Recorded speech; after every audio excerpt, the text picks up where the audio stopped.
What's up, gang? This is a video for the beginners. Today I'm going to teach you two basic essential techno sounds that you want to have up your sleeve as a producer. I'm going to teach you the concepts so you can work this out on whatever synthesizer you have in front of you. The two sounds that we're going to learn are acid, that can sound like this,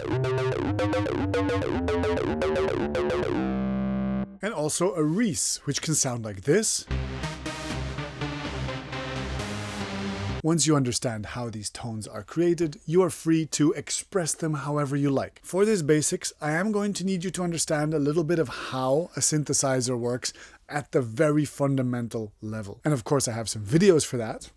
Thumbnail. But to refresh your memory, we have an oscillator, which is a thing that goes all the time. It just goes right? And we put that oscillator into a filter, which turns the into a ooh. It filters away all the top frequencies. And that ooh sound, that darker sound, we then put it through an amplifier, which is just a volume knob, which cuts away all the volume. Then, when we trigger a note, the volume comes up and the filter opens up. They stay bright for a moment and then they go back down to silent. So whenever you hit a key, the filter opens, the volume comes up, and we get a kind of a wow sound. That is fundamentally how 90% of synthesis works, right? An oscillator into a filter into an amplifier. So let's look at the sound design of acid first. Now, in music production, when people use the word acid, they're specifically referring to the sound of the Roland TB303 bass synthesizer. That's a little synthesizer box that goes wow, wow, wow. And what makes that sound go wow, wow, wow in such a nasal way? There is a single oscillator, which can be either a sawtooth wave or a square wave. It's going into a filter, and that filter has a very resonant peak on it. So that every time that you hit a note and the filter opens up, you can really hear that resonant peak go, meow. And that creates a sound that's very nasal and up top here. Bow, bow, bow. It's very similar to a human voice in some ways. To mimic it, I'm going to be using Vital. It's a simple synthesizer, but I like it because it helps you understand the concept, not the specific tool. So, what we have in Vital is an oscillator here going into a filter, which will activate in a moment. And then the volume is being controlled by this envelope. So if I hit a note, we get something that starts, stays at the maximum volume, and then goes down to 0. Let's put a little bit of a tail. Keep it snappy. When I play a note, you'll see here all of the frequencies, right? All the way up to the top, because the oscillator is a sawtooth wave, and that has all the frequencies all the way up the audible spectrum.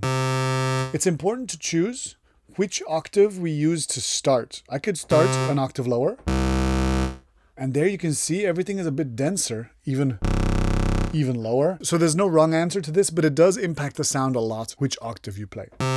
Let's stay down here, and let's filter all of these frequencies away by adding the filter. Yeah, look at that. We can see a lot of the frequencies are gone. Nice.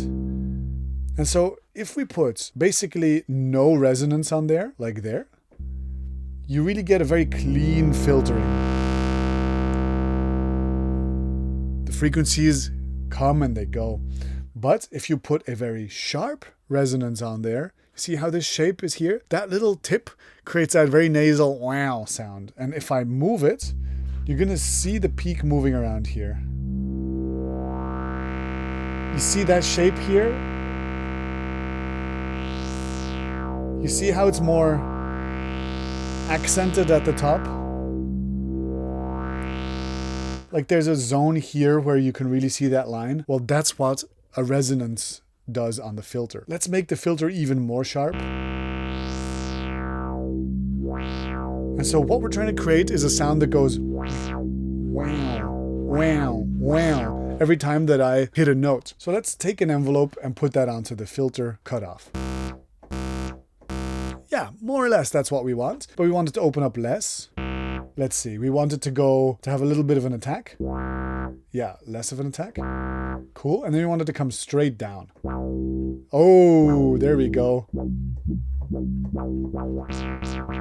And so that creates that nasal wow, wow, wow sound that acid is so well known for. Now, that's the formula, right? But my advice to you is that if you are really interested in an acid sound, to get one of the tools that's really dedicated to creating that exact sound. Because synthesizing it yourself is possible, as you can see, but it takes a lot of skill to get a really exciting sound out of it when you're synthesizing it yourself. Instead, realistically, I would recommend getting a plugin like Fossion, for example, which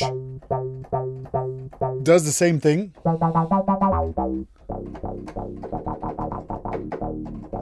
But it's specialized in this exact timbre.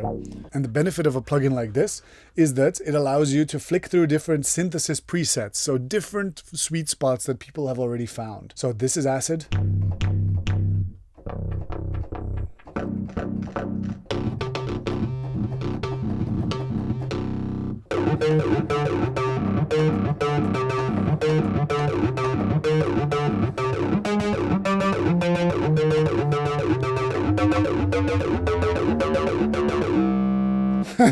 And so a tool like this is almost always going to lead to more joyful outcomes, because you can flick through the different settings and feel with your emotions what the song needs. It also has a lot of different built-in effects, a lot of distortion, or really soft and bubbly. And then another reason to go with a plugin like this is that the feeling of acid is often associated with a sequencer that plays a monophonic sequence that includes accents and slides. And it just so happens that this plugin also has that when you set it to say sequence there. And it has a whole bunch of presets, so you can just go. I already love that. Let's put in a beat.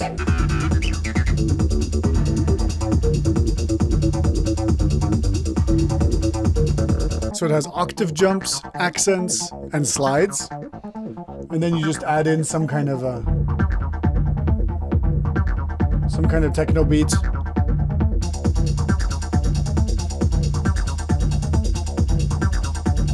And so that's acid for you. One oscillator going through one filter that goes wow, wow, wow with a high resonance. If you understand that concept, you can dive in and tweak all of these parameters and explore them yourself. You're never going to get lost. But at its fundamental level, one oscillator, one filter, and an amplifier, a single oscillator, probably a sawtooth or a square wave going into a highly resonant filter. And so the second sound that we're going to talk about today is called the Reese. It's an iconic hoover sound, a bit like this.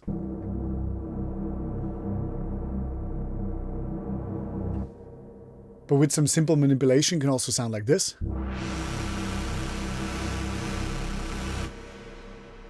Or even like this.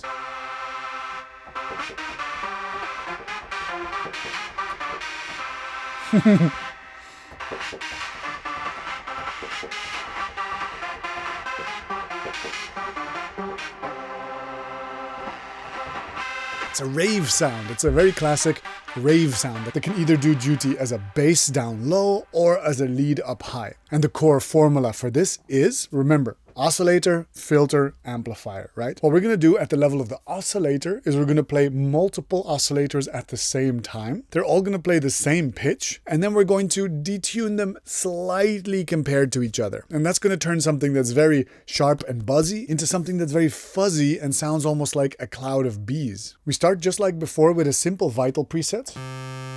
That's just a sawtooth wave, right? The magic starts to happen when you do something called unison. So just like before, we have a simple sawtooth wave, right? And what we're going to do is, at the level of the oscillator, we're going to take multiple oscillators. So instead of one voice, we're going to have, let's say, 8 voices. So if you detune them by 0%, so they're all the exact same tune, it just looks like a kind of an ugly sawtooth wave, because, I mean, things are kind of stacked on top of each other. But once you make them go slightly out of phase, if you make them go a little bit wobbly against each other, this is what happens. See how rich and full these frequencies are? It's much closer to white noise almost. It's a very soft and gentle sound. And so, of course, you can decide how much you detune these.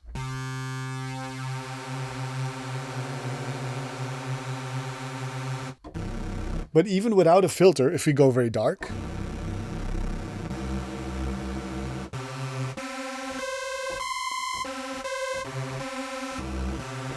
It's a beautiful sound that we can now sculpt. We can use a filter to decide, do we want it to live in the lows, in the mids, or in the highs? And it's a very grateful sound to put reverb on. For example, you hear how that tails off? Beautiful.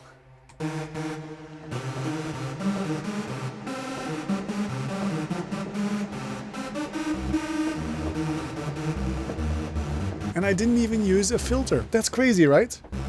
It's a beautiful synth sound with no filter. But let's add in a filter over this.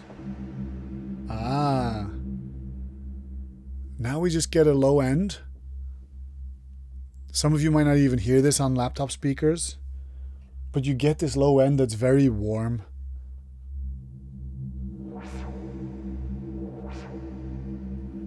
It's fun to hear this through reverb, right? You can play with this for ages. So yeah, if you want something really dark, you would just put a filter over it like this. By the way, making this very resonant doesn't really sound that good. For some reason, it's way nicer with a filter with less resonance, which is the opposite of the acid 303 sound, right?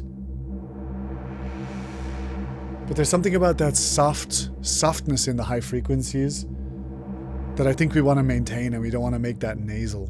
And so of course we could take this the other direction and say we only want high frequencies. So instead of a low pass filter, we would maybe make a band pass filter. The sounds that are coming out of this thing. I have to turn this up, of course. But that is a funny ass sounds, man.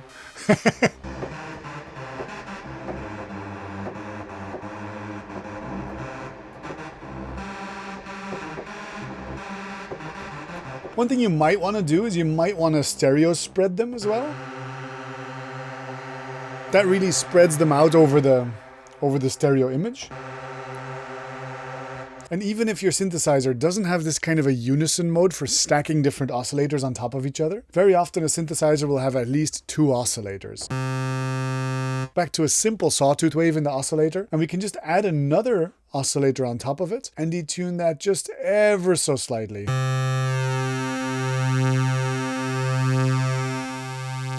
I know this is an unpleasant sound. What I'm trying to draw your attention to is the fact that there's movement inside this sound. So if there's no 2 oscillators, the sound does not move. But if there's 2 oscillators, notice there's sort of an upwards and downwards movement.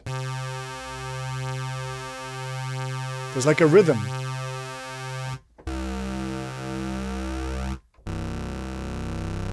And that internal rhythm of these 2 oscillators basically creates movement in a bass line. That is really all you need if you're only going to be using a Reese as a bass line.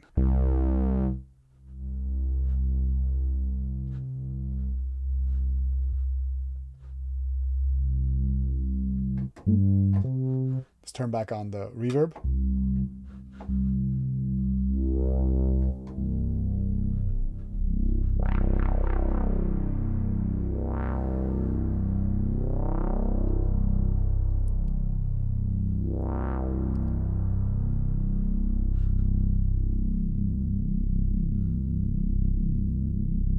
The more I detune them, the more exaggerated this is.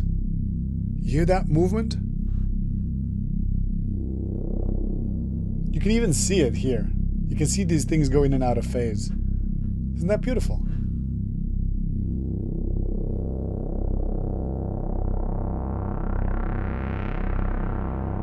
Freaky.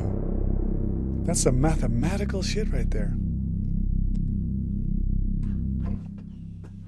But that's sort of the simplest and most deconstructed way of making a Reese. Now that was actually very satisfying, and I think you can just make it work with just that. But remember when I showed you for acid that there's a specific tool that was very good for it? Well, the tool that I like to use for this is something called Sylenth, which is one of the oldest synthesizers that I own. And Sylenth has a preset called Hoover Royale.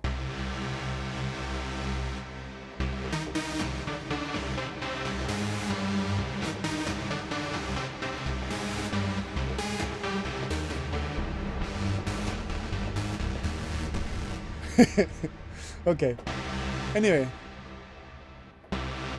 It already has some reverb built into it, so.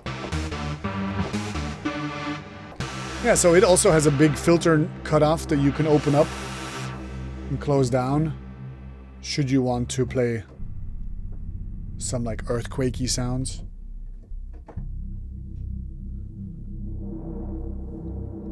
This to me is quite beautiful and ominous. And again, if you want to capture different frequencies, you just have to set the filter to bandpass. And remember, the octave that you play influences the character enormously. So even if you're only using the top frequencies, we can still tell that this sound has its fundamental frequency quite low, and this one has its fundamental frequency quite high.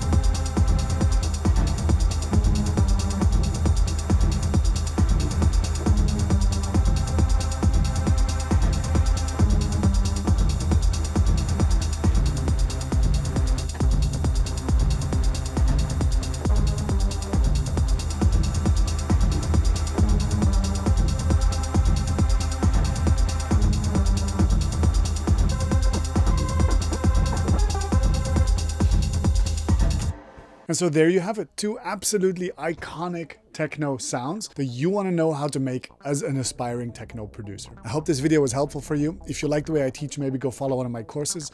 Leave me a sweet comment below to let me know what other questions you might have, or just to show me some love. And until next time, stay producing, be good to each other, and take care. Bye-bye.